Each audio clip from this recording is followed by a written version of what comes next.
की मार अब ठंडी पड़ी है और मौसम भी बदल रहा है। बारिश की ऋतु आ रही है। उस ऋतु में किस तरह से अपने परिवार को सुरक्षित रखना है, इस ऋतु में क्या बचाव के उपाय हो सकते हैं और किस तरह से अपने परिवार को सुरक्षित रखा जा सकता है, हमारे साथ में नीलिमा जी बंसल हैं। जी बताएं, क्या कहना है आपका। नमस्ते, मैं doctor Neelima Goyal, consultant dermatologist, Goyal skin clinic Udaipur. तो आज इस वीडियो में हम लोग मानसून से रिलेटेड जितने भी skin issues and hair issues जो कॉमन है उससे रिलेटेड आज हम बात करने वाले हैं। उसमें क्या बचाव किया जाए, क्या इलाज किया जाए, इसके बारे में मैं आपको थोड़ी जानकारी दूंगी। तो इस सीजन में सबसे जो कॉमन बीमारियां हैं जो हमें डे टू डे देखने को मिलती है वो है फंगल इन्फेक्शन, फिर कुछ बीमारियां जो बच्चों से रिलेटेड हैं, एक्जिमा, इंसेक्ट बाइट रिएक्शंस, और कुछ बीमारियां जो फीमेल से रिलेटेड हैं जैसे कि पिंपल्स हो गए और हेयर फॉल। तो उसको हम एक एक करके उसके बारे में जानकारी लेंगे। तो सबसे पहले हम देखें तो इस इन्वायरमेंट में रेनी सीजन में या मानसून में चेंजेस क्या होते हैं। तो बेसिकली एटमॉस्फेयर में हीट एंड ह्यूमिडिटी दोनों बहुत इंक्रीज हो गई है।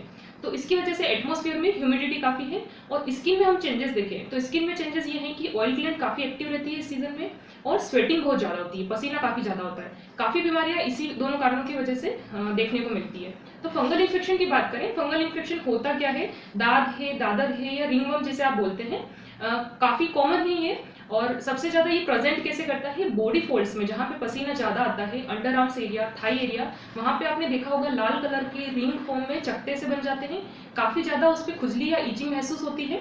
तो ये दाद के लक्षण हैं। तो दाद इस सीजन में बचाव कैसे किया जा सकता है दाद से या रिंगवर्म से।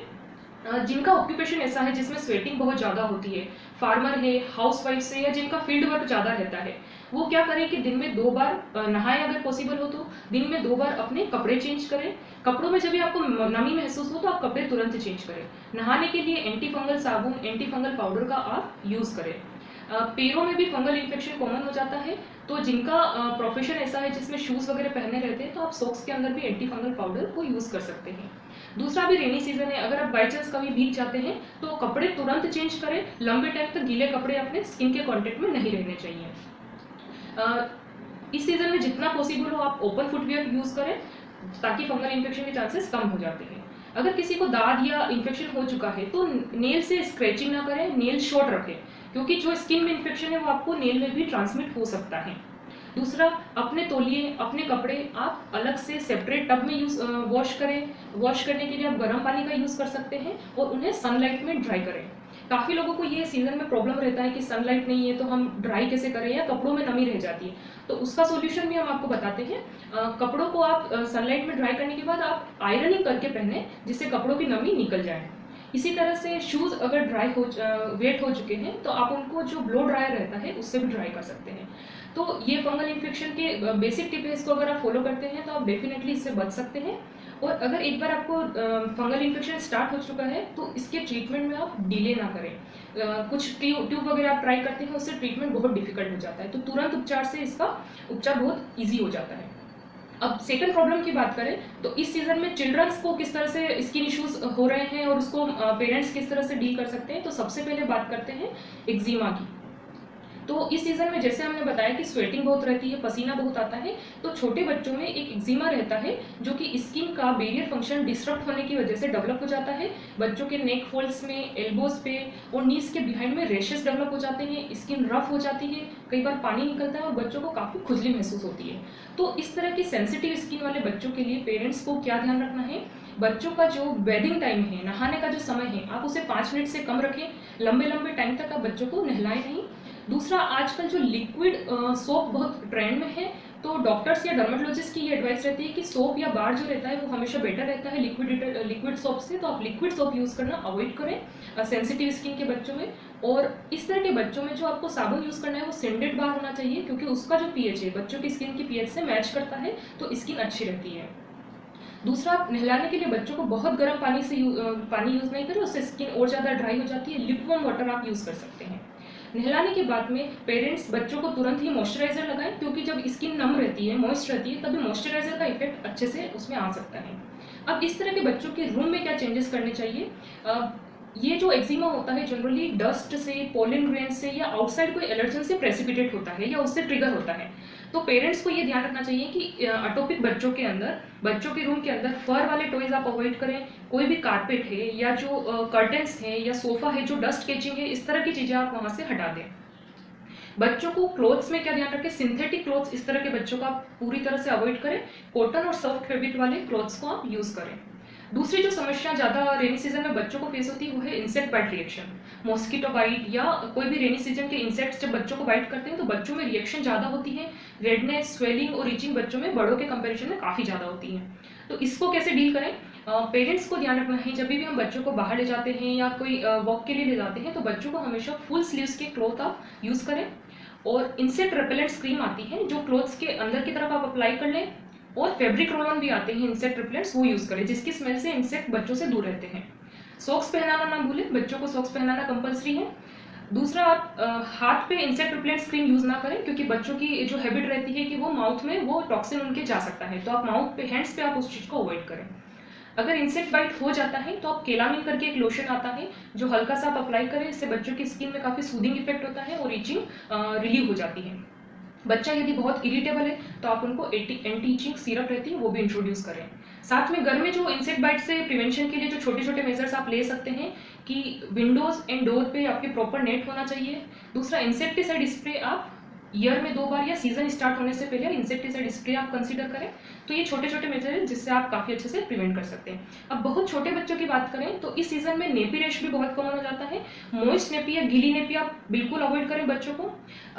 कोई भी नेपी रैश अगर किसी बच्चे को ज़्यादा होते हैं तो बेरियर क्रीम आती है जिसमें जिंक का पेस्ट रहता है, नेपी रैश क्रीम बोलते हैं, बिफोर नेपी क्रीम बोलते हैं, तो वो अप्लाई करके आप नेपी बच्चों को पहनाएं जिससे बच्चों को नेपी रैश की समस्या काफ़ी कम हो जाएगी।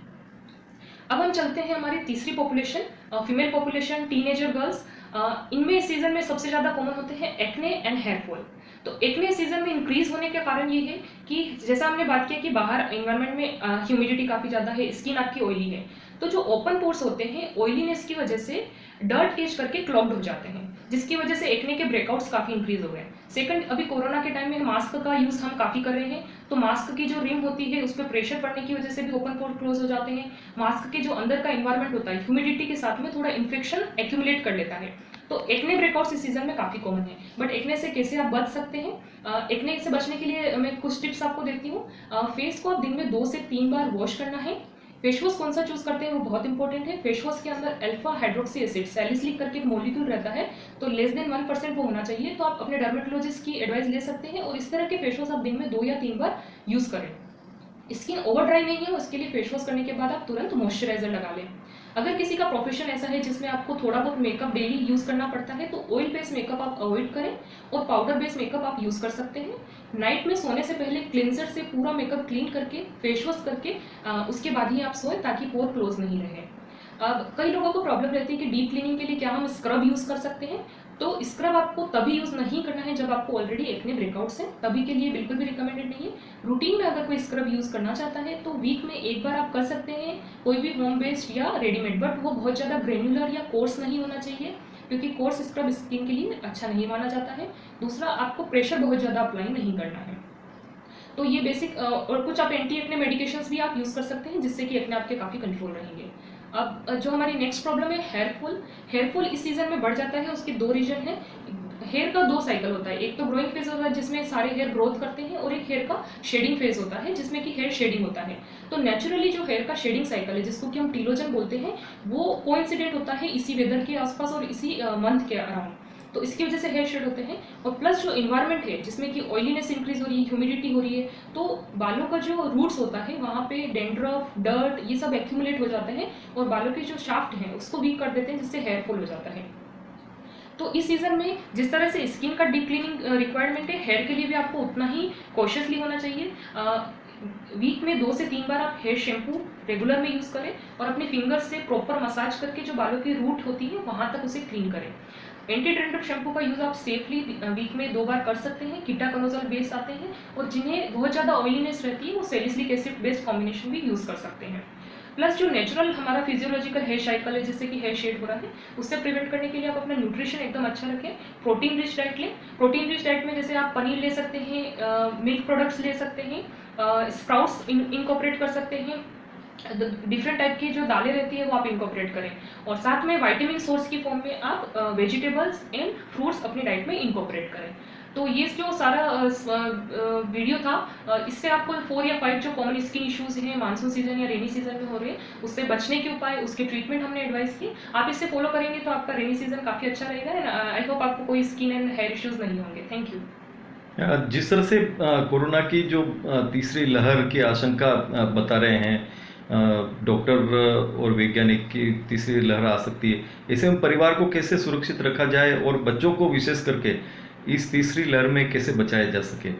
तो हेमेंद्र जी, कोरोना की वेव्स चेंज हो रही है बट कोरोना इन्फेक्शन सेम ही है, तो हमें वही प्रिकॉशन फॉलो करने हैं कि अगर आपका जब वैक्सीनेशन शेड्यूल है आप वैक्सीनेशन कंप्लीट करें। जैसे जैसे न्यू गाइडलाइंस आ रही है प्रेग्नेंट फीमेल्स के लिए, चिल्ड्रंस के लिए, तो आप वो गाइडलाइन के अकॉर्डिंग वैक्सीनेशन ले, वही हम कर सकते हैं। सेकेंडरी, सोशल डिस्टेंसिंग का हम प्रॉपर फॉलो करें। अभी भी अगर हमें रिक्वायरमेंट है तभी हम घर से बाहर निकलें, अननेसेसरी घर से बाहर निकलने से अवॉइड करें। किसी भी तरह के सिम्टम्स, फीवर है, कफ है, वीकनेस है, अगर आपको फील होती है तो तुरंत आप डॉक्टर के कांटेक्ट में रहें और उसमें डिले नहीं करें।